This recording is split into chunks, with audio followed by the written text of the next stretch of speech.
इसमें एक फॉर्मूला तो हमने पढ़ा हुआ है लीनियर एक्सपेंशन वाला, del L is equal to L1 और अल्फ़ा और डेल टी, ये वाला फॉर्मूला।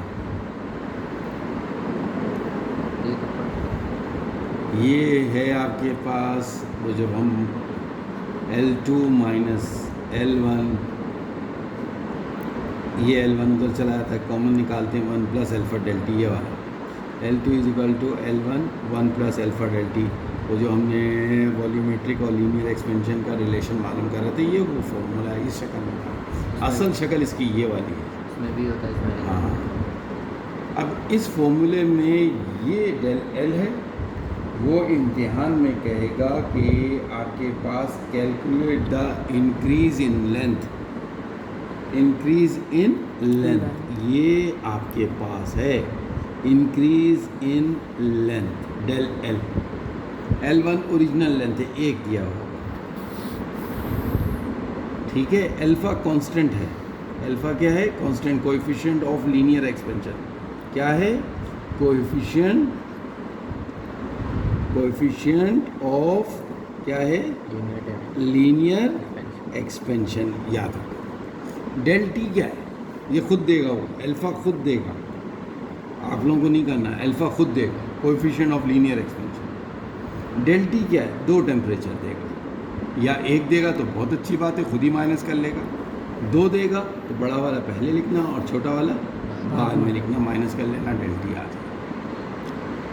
तो मैं जो भी कर रहा हूँ वो एग्जाम्पल से कर रहा हूँ, पढ़ता हूँ example. A steel rod has a length, a steel rod has a length L1 दिया हुआ है।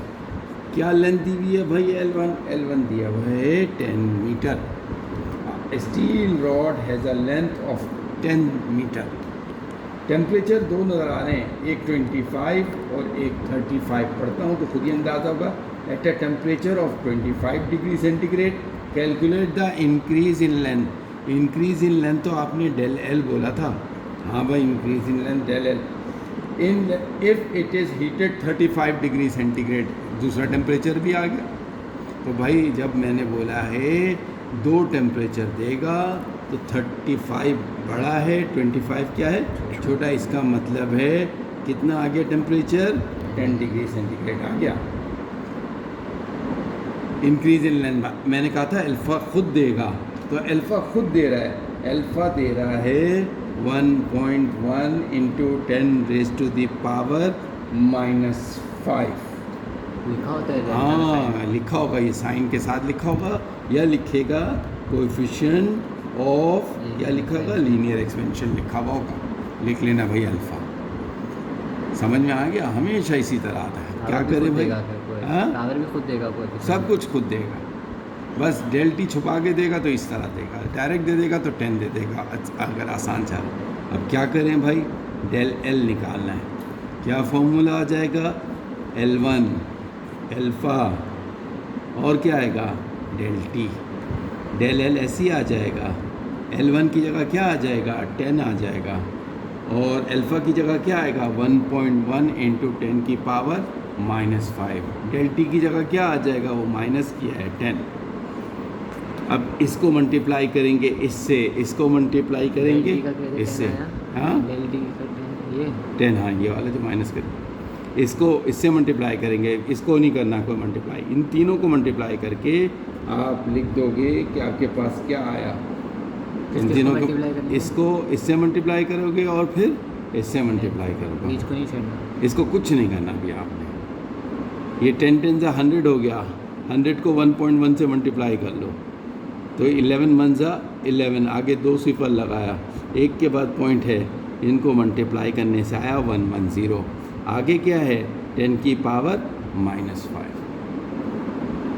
अब पॉइंट असल में यहाँ लिखा हुआ है, कहाँ लिखा हुआ है?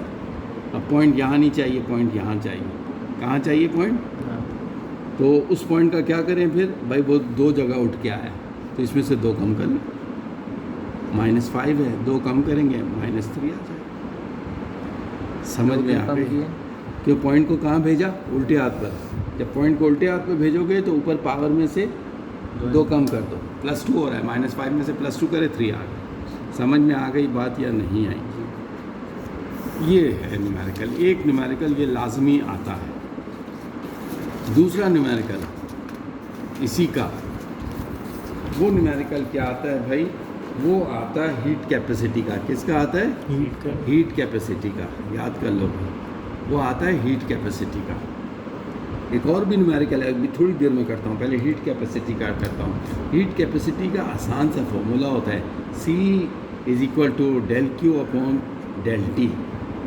एक और भी है अभी स्पेसिफिक हीट का, वो अभी थोड़ी देर से करते हैं। पहले हीट कैपेसिटी, दोनों अलग अलग चीज़ें हैं। ये हीट कैपेसिटी और स्पेसिफिक हीट, ये दोनों अलग अलग न्यूमेरिकल हैं। इसमें फॉर्मूला होगा ∆Q=mc और ∆T। देख लो, जब स्पेसिफिक हीट वाला लिखा होगा तो ये वाला फॉर्मूला, जब हीट कैपेसिटी लिखा होगा तो ये फॉर्मूला। तो क्या न्यूमेरिकल? स्पेसिफिक हीट, ये फॉर्मूला। इसमें हीट कैपेसिटी, ये फॉर्मूला न्यूमेरिकल में लिखा हुआ आएगा। हाँ आएगा, ज़रा सुनो गौर से। 0.5 kg of copper needs 1950 joule of heat to raise its temperature through 10 degree centigrade. Calculate the heat capacity of the sample. heat capacity आया। अब इतनी सारी चीज़ें दी हुई हैं उसने, मुझे नहीं चाहिए इतनी सारी चीज़ें, मुझे तो सिर्फ 2 चीज़ें चाहिए हीट कैपेसिटी में। एक ∆Q की यूनिट होती है जूल, पहचान जाओ क्या होती है? जूल, ठीक है। और टेम्परेचर की यूनिट आप सबको पता है डिग्री सेंटीग्रेड होगा। इस ∆T का मतलब है अगर बड़ा छोटा टेम्परेचर देगा तो माइनस करके लिखो, अगर एक ही टेम्परेचर देगा बस क्लियर हो गया। अब मैं सवाल दोबारा पढ़ रहा हूँ। एग्जाम्पल है आपके पास पेज नंबर 200 पर, मैं सवाल पढ़ रहा हूँ। क्या सवाल है गौर से सुनो। 0.5 kg मास होता है। kg क्या होता है? Mass. Needs 1950 joule of heat. ∆Q जो अमाउंट ऑफ हीट है, ∆Q क्या है? अमाउंट ऑफ हीट है। अमाउंट ऑफ हीट की यूनिट क्या होती है? जूल। क्या है? 19 और 50 joule. Temperature through 10 degree centigrade, उसने चेंज कर दिया टेम्परेचर। कितना चेंज किया टेम्परेचर? 10 डिग्री। 2 टेम्परेचर दिया ही नहीं था, एक दिया हुआ थ्रू करके। क्या मालूम करना है? Find the heat capacity. 3 चीज़ें दी हुई हैं, तो मुझे थोड़ी चाहिए 3 चीज़ें। मुझे तो अमाउंट क्या मालूम करना है? हीट कैपेसिटी मालूम करना है। तो क्या फॉर्मूला होगा हीट कैपेसिटी का? ∆Q/, क्या होगा फॉर्मूला? ∆Q/। मास का क्या करें? कुछ भी नहीं करें, हमारा हेडेक ही नहीं। ∆Q की जगह क्या पुट कर देंगे? 1950 और ∆T की जगह क्या पुट कर देंगे? ये कट गया, आंसर क्या आ गया? 195। इसकी यूनिट लिखना जूल पर। आपके पास बोलो भाई, क्लियर हो गया या नहीं? हाँ, कहाँ से नहीं समझ में आया? नहीं समझ में आया? देखो ऐसे लिख रहा है, इधर बनाना। 0.5 kg of, yes, 0.5 kg of copper needs 1950 joules of heat, raise its temperature through 10 degree centigrade. Calculate the, क्या लिखा हुआ है?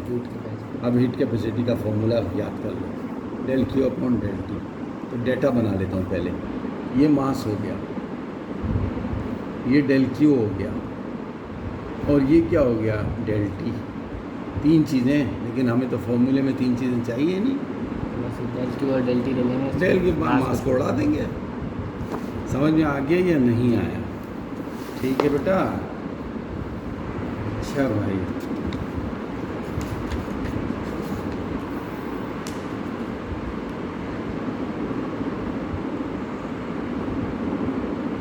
अब एक सवाल स्पेसिफिक हीट वाला ऐसे ही बता देता हूँ। अभी मेरे पास सवाल नज़र नहीं आ रहा। उसमें भी अमाउंट ऑफ हीट निकालने बोलता है। क्या बोलता है? Amount of heat. क्या निकालना है आपने? ∆Q।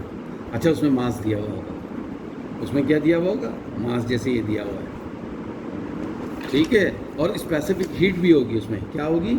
लिखी भी होगी, जैसे वो अल्फ़ा लिखी होती है ना, ऐसी क्या लिखी हुई होगी? Specific heat. स्पेसिफिक हीट छोटा सी है, ये क्या बड़ा सी है, छोटा सी दिया हुआ होगा स्पेसिफिक हीट। क्या दिया हुआ होगा? स्पेसिफिक हीट दिया होगा। जैसे फर्स्ट करो स्पेसिफिक हीट ऑफ ब्रास लिखा होता, क्या लिखा होता? इसी तरह लिखेगा स्पेसिफिक हीट ऑफ ब्रास। उसकी ब्रास की स्पेसिफिक हीट होती है 380। कितनी होती है? तो आप लिख दोगे डाटा में 380। थ्रू टेम्परेचर भी दिया हुआ होगा, थ्रू हो चुका 20 डिग्री सेंटीग्रेड, जो भी देगा वो लिख दो। एक टेम्परेचर दिया हुआ है, स्पेसिफिक हीट दिया हुआ है, मास दिया हुआ है, क्या निकालना है? Amount of heat. क्या फॉर्मूला लगेगा? Del Q M C delta M C और डेल्टा टी। डेल क्यू मालूम करना है, ऐसे ही आएगा। एम की जगह क्या आ जाएगा? 0.5। सी की जगह क्या आ जाएगा? 380। और डेल टी की जगह क्या आ जाएगा? इसको इससे मल्टीप्लाई करोगे, इससे मल्टीप्लाई करो, क्या आ जाएगा? इसका एक और सवाल भी आता है, वो कौन सा होता है? उसमें अमाउंट ऑफ हीट दे देगा। क्या दे देगा? Amount of heat. Amount of heat दे देगा उसमें 19, अमाउंट ऑफ हीट दे रहा है 195 से। क्या दे रहा है? मास दे रहा है कितना? 0.5। टेम्परेचर कितना दे रहा है? डेल टी 10 दे रहा है। कह रहा है स्पेसिफिक हीट निकालो। क्या निकालो? सो कैसे निकालेंगे? फॉर्मूला क्या है भाई? Del Q is equal to M C और डेल टी। डेल क्यू की जगह क्या पुट करोगे? 1950। क्या पुट करोगे? 195। एम की जगह क्या पुट करोगे? 0.5। सी मालूम करना है। डेल टी की जगह क्या पुट कर दोगे? 10। 1950 0.5 किससे मल्टीप्लाई होगा? 10 से क्या आ जाएगा? 5 आ जाएगा। आपको ये सी मालूम करना है। स्पेसिफिक हीट छोटा वाला सी है, बड़ा सी नहीं है, ये याद रखो। 5 नीचे चला जाएगा, 5 डिवाइड करेगा, 5 3 ज़ा 15 है ना, 4 बचा, 5 9 ज़ा 45। सी कितना आ गया? 390। सी कितना आ गया? 390। और ये कॉपर कह रहा था इसको, क्या कह रहा था इसको? कॉपर। कॉपर की देखो ये स्पेसिफिक 390 मैंने भी निकाल दी, 390।